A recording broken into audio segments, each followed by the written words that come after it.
Rayu, rayu, rayu. Apa kabar teman-teman? Terima kasih ya udah selalu mampir di channel ini. Nah, kemarin saya mendapatkan sebuah telepon dari salah satu sahabat.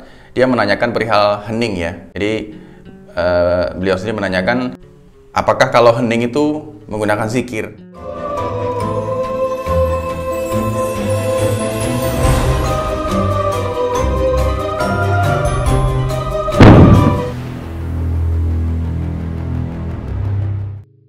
Nah, hening sendiri dikenal juga sebagai meditasi, tafakur, wening, istilah kunonya itu manekung ya. Hening sendiri menurut saya adalah itu salah satu bagian terdalam dari meditasi. Ya, akan tetapi boleh juga disebut sebagai meditasi yang dalam, sehingga dapat mencapai sebuah kesunyian di dalam diri.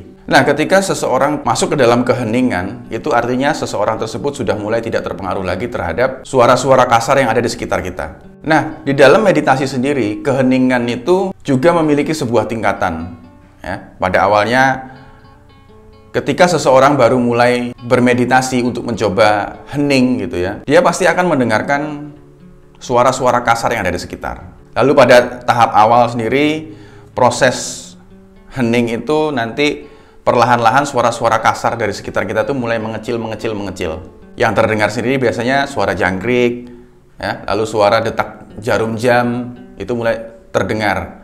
Tek, tek, tek, itu mulai terdengar seperti itu. Seperti padahalnya ketika kita bangun malam-malam jam 2 malam gitu ya. Ketika kita bangun kita pasti mendengar suara jarum jam yang berdetak. Ini pasti semua orang pernah mengalami seperti itu. Nah, seperti itulah tingkatan awal hening itu sendiri. Untuk tingkatan di dalam hening, dari mendengar suara-suara kasar seperti detak jarum jam, seperti suara jangkrik, ya, mendengar suara jantung yang berdetak gitu ya. Lalu termasuk suara pikiran kita sendiri. Itu istilahnya masih dalam tahap mengkontrol diri sendiri. Meditasi untuk mengkontrol diri dari segala panca indera, pikiran, nafsu, dan imajinasi. Nah, setelah kita dapat mengkontrol hal-hal yang tadi saya sebutkan, barulah kita mulai masuk ke dalam hening yang agak dalam. Di sana kita mulai mendengarkan suara batin kita sendiri, kita mulai mendengarkan suara-suara dari roh-roh yang ada di sekitar kita. Dan itu pun masih tergolong tingkatan hening yang dalam, belum yang terdalam. Itu istilahnya tingkatan mendengar suara halus yang paling kasar. Ketika orang tersebut dapat melakukan itu terus-menerus, orang tersebut sudah mulai dapat mengontrol dirinya dari segala hawa nafsu, ambisi, dan keinginan duniawi. Ya. Kalau beda halnya kalau misalkan kita masuk dalam meditasi hening yang terdalam, itu sudah masuk ke dalam ranah nanti mungkin akan saya jelaskan di lain waktu. Itu nanti lepasnya diri seseorang dari ruang dan waktu. Nah, lalu kembali ke pertanyaan sahabat saya tadi yang beliau menanyakan mengenai hening itu apakah menggunakan zikir. Sebenarnya ada ketakutan tersendiri seseorang terhadap makhluk-makhluk halus sebenarnya ya. Jadi dia berpikir bahwa mereka takut ketika dia melakukan hening, ketika menyendiri akan muncul sosok-sosok yang menyesatkan, yang menggoda, yang menjerumuskan dia ke hal-hal yang negatif. Mereka kebanyakan tuh takut akan hal-hal itu. Makanya kebanyakan orang menggunakan ayat-ayat tertentu karena mereka meyakini sendiri ayat-ayat tersebut dapat mengkoneksi dirinya kepada Tuhan. Istilahnya dapat menetralisir hal-hal negatif yang disebabkan dari makhluk-makhluk halus. Nah, zikir sendiri menurut saya adalah sebuah metode di mana seseorang tersebut merasa yakin terkoneksi terhadap zat yang kita sebut Tuhan. Ya. Dan juga zikir juga adalah sebuah metode untuk mendoktrin diri sendiri menjadi suatu hal yang kita zikirkan atau yang kita baca. Jadi karena dibaca terus-menerus, otomatis mendoktrin diri sendiri menjadi seperti yang kita baca. Nah, untuk meditasi atau hening sendiri itu adalah sebuah metode untuk meningkatkan kesadaran. Ya, kita sadar akan adanya zat yang maha agung yang menguasai alam semesta. Kita sadar akan adanya zat yang hidup dalam diri kita. Dan kita sadar akan adanya zat yang hidup di dalam setiap makhluk hidup. Ya, kita sadar akan hal itu. Nah, ketika manusia sadar akan hal itu, maka akan menghilangnya rasa yang kita sebut sebagai rasa takut. Maka rasa takut ini akan berganti dengan rasa yang disebut tenang atau yakin. Maka dengan begitu, kita akan terus terkoneksi terhadap zat yang kita sebut Tuhan itu tadi. Sadar terus-menerus berarti kita mengingat. Ya, ingat terus-menerus terhadap Tuhan. Sadar terus-menerus berarti akan ingat terus-menerus kepada Tuhan. Nah, ingat terus-menerus yang berulang inilah disebut sebagai zikir. Artinya, dengan begitu sudah otomatis manusia tersebut hidupnya telah berzikir. Jadi, jika seseorang ingin memulai hening atau memulai meditasi untuk menuju keheningan itu dimulai dengan zikir dulu, ya silahkan. Jika tidak, ya silahkan juga. Ya, karena sejatinya pada saat kita mengheningkan diri itu tadi, setelah kita meditasi menuju untuk hening tadi, kita tidak membaca apa-apa, ya benar-benar kita hening karena kita menyelaraskan pikiran hati sehingga dapat mengimplementasikan dalam segi perilaku. Jadi semuanya selaras. Lalu bagaimana kita dapat berkomunikasi kepada leluhur?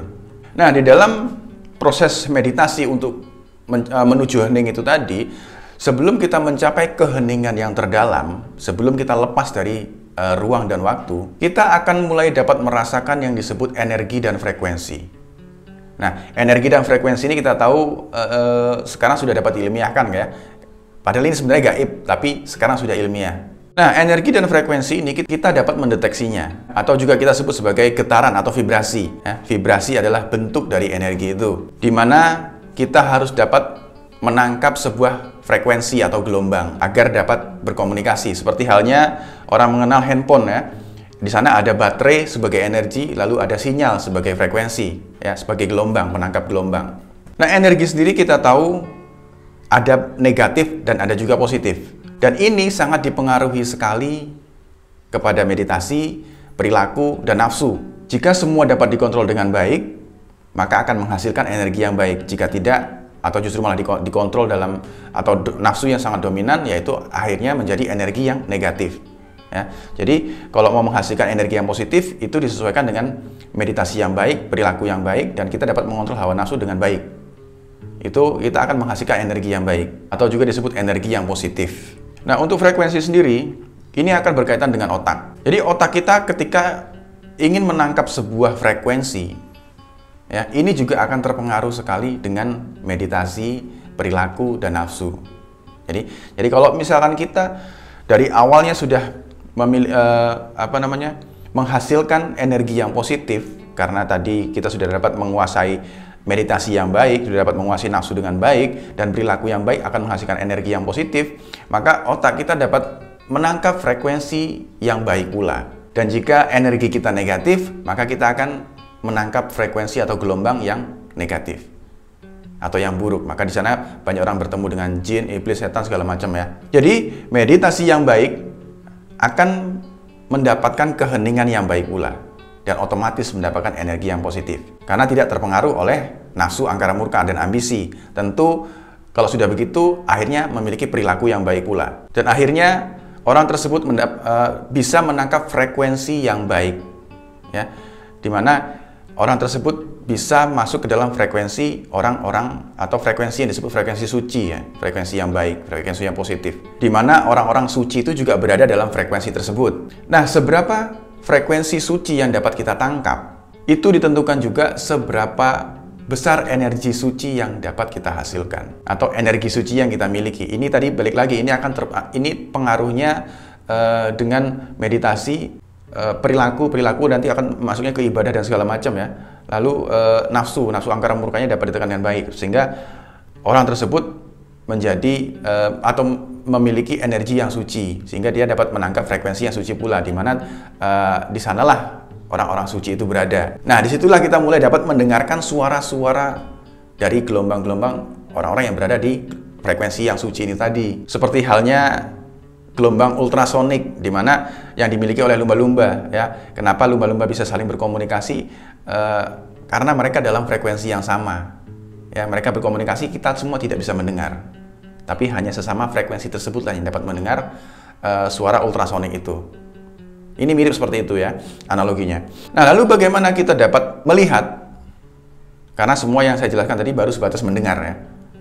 Lalu bagaimana saat ini kalau kita ingin melihat? Karena kan biasanya dalam kehidupan normal, di kehidupan kasar ini orang lebih cenderung mudah untuk melihat, tapi mengabaikan pendengaran. Ya. Sebaliknya kalau dalam dunia halus, orang cenderung kebanyakan lebih mudah mendengar ketimbang melihat. Nah, kalau di dunia halus, karena dari awal tadi kita adalah niatnya atau prosesnya adalah untuk menselaraskan diri dari pikiran, hati, dan perilaku, ya, sehingga memiliki energi yang baik dan menangkap frekuensi yang baik pula. Dan itu kan proses awalnya biasanya dia meditasi dan memejamkan mata karena berusaha untuk mengendalikan pikiran dia ya, untuk mencapai keheningan itu.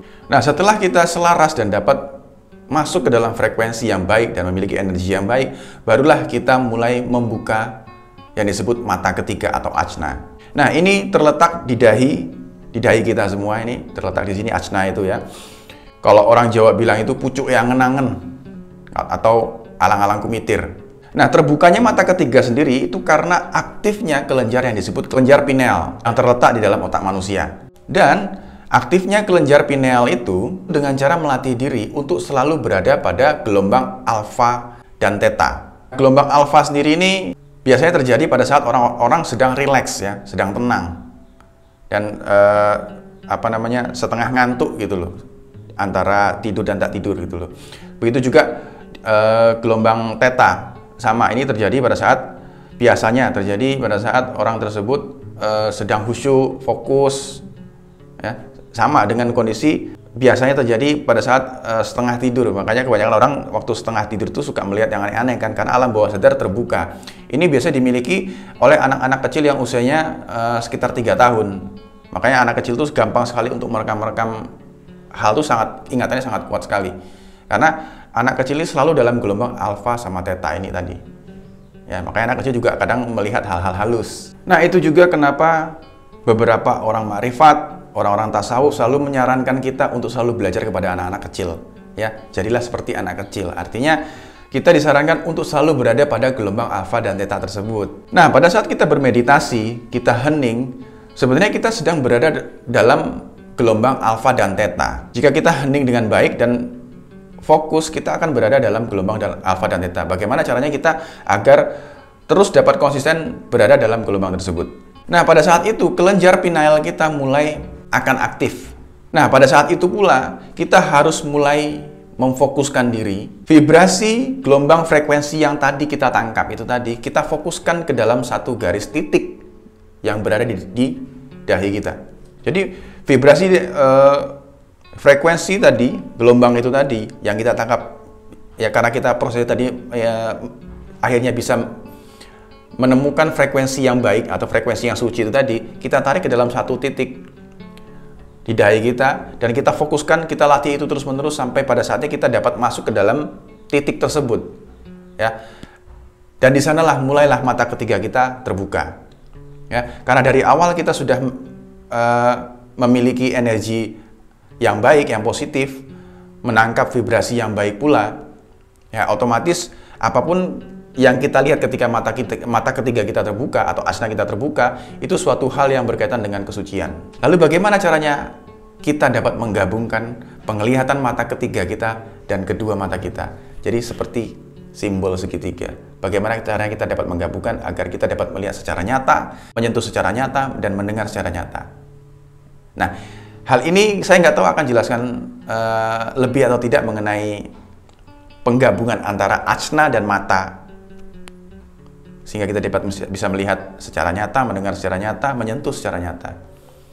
Saya tidak tahu boleh atau tidak nanti menjelaskan tentang hal ini, dan mungkin hanya itu saja dulu yang ingin saya jelaskan mengenai hening ini.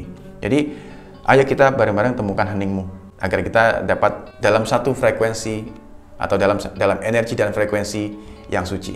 Ya. Mudah-mudahan video ini bermanfaat. Saya juga tidak merasa benar saya katakan. Mudah-mudahan ini bisa jadi bahan untuk referensi berpikir dan merenung ya. Itu aja. Rayu, rayu, rayu.